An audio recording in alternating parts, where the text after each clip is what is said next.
வணக்கம். கதை கதையாம் குழுவிலிருந்து உதயசங்கர். இந்த வாரம் அம்பையின் கதைகள் வாரம். அம்பையின் கதைகளை வாசித்தோம் என்றால் அவர் இதுவரை யாரும் பார்த்திராத கோணத்தில் பெண் உலகை குறித்து மிக நுட்பமான, ஆழமான, இன்னும் சொல்லப்போனால் அதிர்ச்சி தரும் விஷயங்களை அவர் எழுதியிருப்பார்.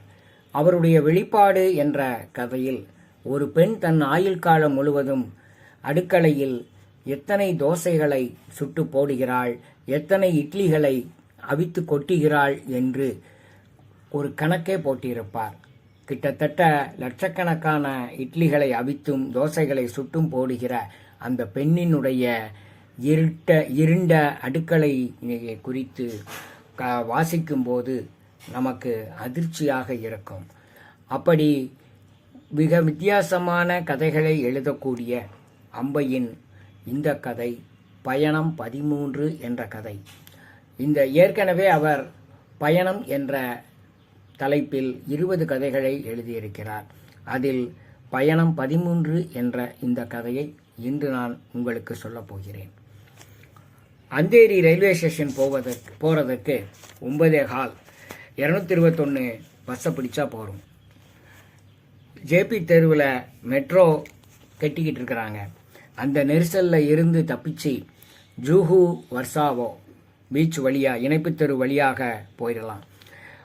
தொடர்ந்து கட்டிடங்கள், வழிநெடுக கட்டிடங்கள் இருந்தாலும் கடல் காற்றை சுவாசிக்கலாம். புடே சலோ என்று நடத்துனர்கள் கூவி கூவி முன்னாடி போக சொல்லி கத்திக்கிட்டு இருக்கிற கூட்டம் இருந்தாலும், முதியோர்களுக்கென்று தனியாக இருக்கிற, வயதானவர்களுக்கென்று தனியாக இருக்கக்கூடிய ஏதாவது ஒரு இருக்கையில் இடம் கிடைத்துவிடும். கொஞ்சம் நெட்ட குட்டையா அல்லது நடுத்தர வயதினர் அதில் உட்கார்ந்திருந்தாலும் இவளோட சாயம் பூசாத வெள்ளை முடியை பார்த்ததும், தலைமுடியை பார்த்ததும் முணுமுணுத்தபடி எந்திரிச்சு நின்றுருவாங்க. அதுவும் காவி நிறத்தில் குருதா அன்னைக்கு போட்டிருந்தா ஏதோ மாதாஜி அப்படிங்கிற நினப்பில் மரியாதையோடு எந்திரிச்சு நிற்பாங்க. தோல் பையும் புத்தகமுமாக மாதாஜி ஏன் அலையணும் என்று கேட்கணும்னு தோணாது அவங்களுக்கு. கேள்விகளுக்கெல்லாம் ஏது நேரம் மும்பையில். காவி வண்ணத்தில் எது எதிர்பட்டாலும் கும்பிட்டுக்கிட்டே போக வேண்டியது தான். சன்னலோர இருக்கையாக இருந்தால் அந்த இணைப்பு குறுக்கு சந்து வழியாக நடைபாதை உலகை பார்த்துக்கிட்டே போகலாம். ஒரு பக்கம் நடைபாதை குழந்தைகளுக்கு தன்னார்வ தொண்டு நிறுவனம் ஒரு நடைபாதை பள்ளிக்கூடத்தை தொடங்கி இருக்கிறாங்க. அது நடந்தபடியே இருக்கும். குழந்தைகள் பள்ளிக்கூடம் போயிட்டு வந்து அவுத்து போட்ட வண்ண சீருடைகளுடன் ஆசிரியர்கள் முன்னால் உட்கார்ந்திருப்பாங்க. எதிரே மதில் சுவற்றில் கரும்பலகை இருக்கும். சில குழந்தைகள் மும்முரமாக படித்தபடி இருப்பாங்க. சில கடந்து கொண்டிருக்கும் பேருந்துகளையும் மற்ற வாகனங்களையும் பராக்கு பார்த்துக்கிட்டு இருப்பாங்க. சில குழந்தைகளின் கவனம் அருகே அடுப்பில் கொதித்து கொண்டிருக்கும் அரிசி, பருப்பு, காய்கறி, மிளகாய், இஞ்சி போட்ட கிச்சடியில் இருக்கும். பிளாஸ்டிக் சாக்கு, பிளாஸ்டிக் கருங்குத்தான், துணி இவற்றால் ஆன நடைபாதை குடிசைகளில் விடிந்திருக்காது. அத்தனை ஓசையிலும் நிம்மதியான உறக்கம். கொஞ்சம் காலை உணவு சில இடங்களில் நடந்துக்கிட்டு இருக்கும். தொட்டில்களிலிருந்து குழந்தைகள் எட்டி பார்ப்பாங்க. சிகரெட்டோ பீடியோ பிடிச்சுக்கிட்டு ஆண்கள் உட்கார்ந்துருப்பாங்க. சிலர் ஓரமாக நிறுத்தின ஆட்டோக்களை கழுவிக்கிட்டு இருப்பாங்க.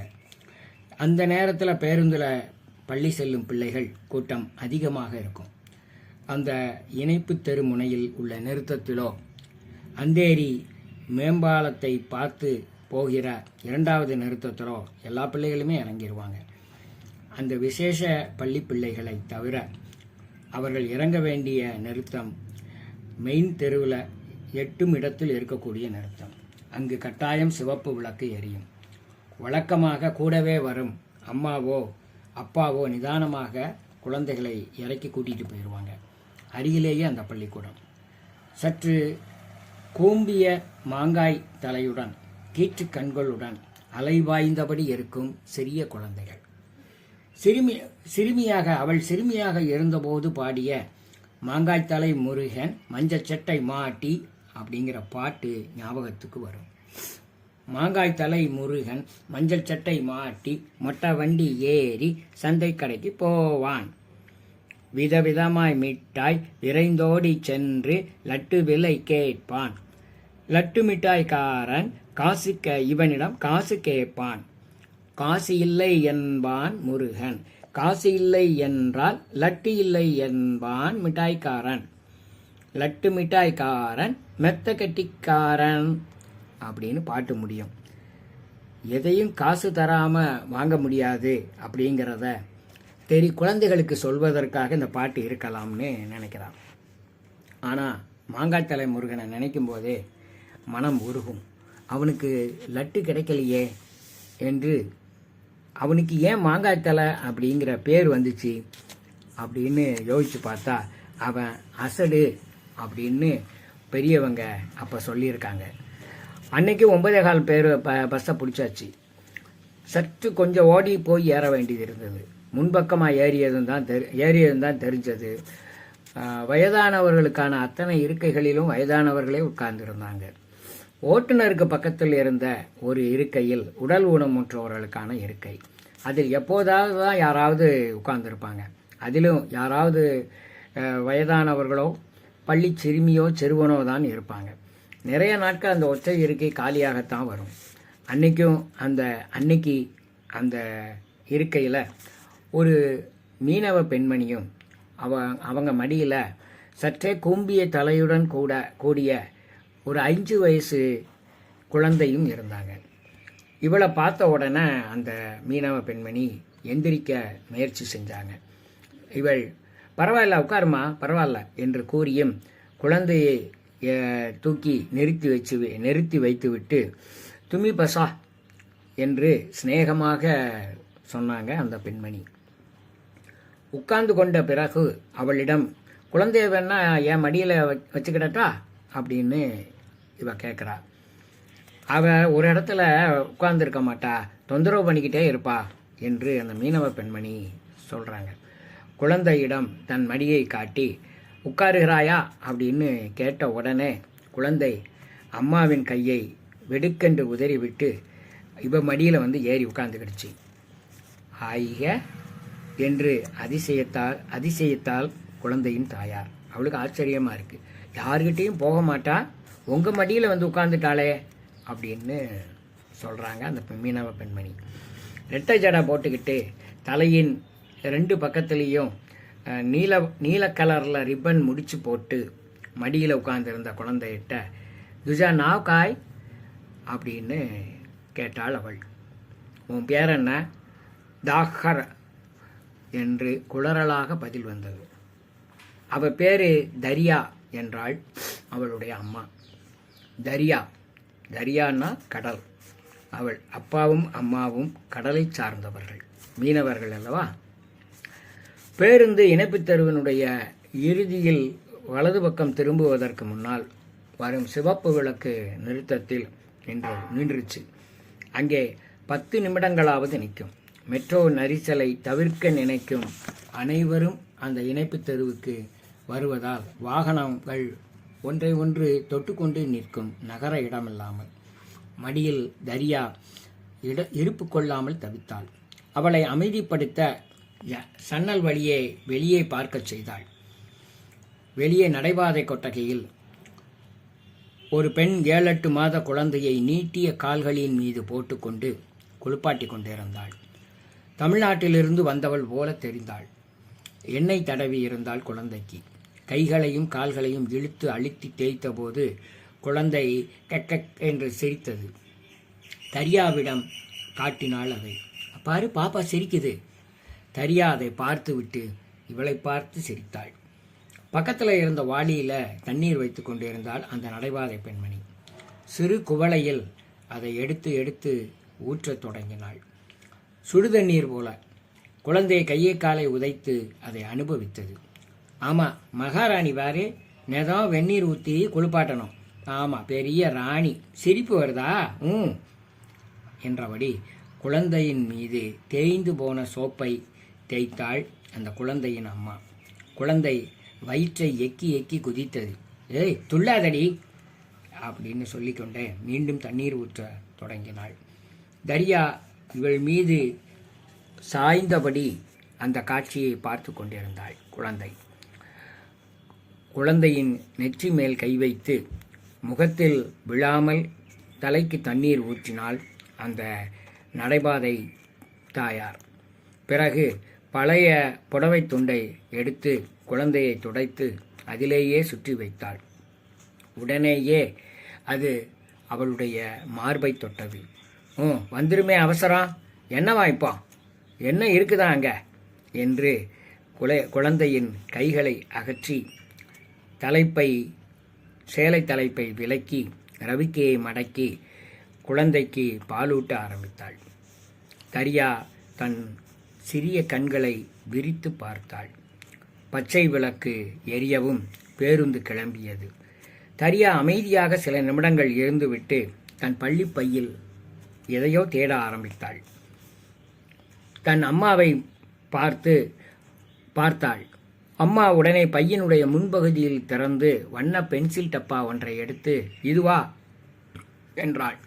ஆமாம் என்று தலையை ஆட்டிவிட்டு அந்த டப்பாவை வாங்கி திறந்து இவளிடம் காட்டினாள். மெழுகு பென்சில், பச்சை, மஞ்சள், பழுப்பு, ஊதா, ரோஜா வண்ணம் ஒவ்வொன்றிலும் விரலை வைத்து அழுத்தி பிறகு இவளை நிமிர்ந்து பார்த்தாள். தரியா கோணமான பற்களை காட்டி சிரித்தாள். நீலவண்ண மெழுகு பென்சில் மட்டும் 2 இருப்பதாக அந்த பெட்டியில் இருந்தது. இவளுக்கு புரியவில்லை. அவளுக்கு வரைய பிடிக்கும், கடல்னா ரொம்ப பிடிக்கும். நீல பென்சிலால் கடலையே திரும்ப திரும்ப வரைஞ்சிக்கிட்டே இருப்பாள். அது சீக்கிரம் தீர்ந்துடும், அதனால தான் 2 இருக்கு, அதை காட்டுறா உங்களுக்கு அப்படின்னு தரியாவினுடைய அம்மா அவளுக்கு விளக்கினாள்.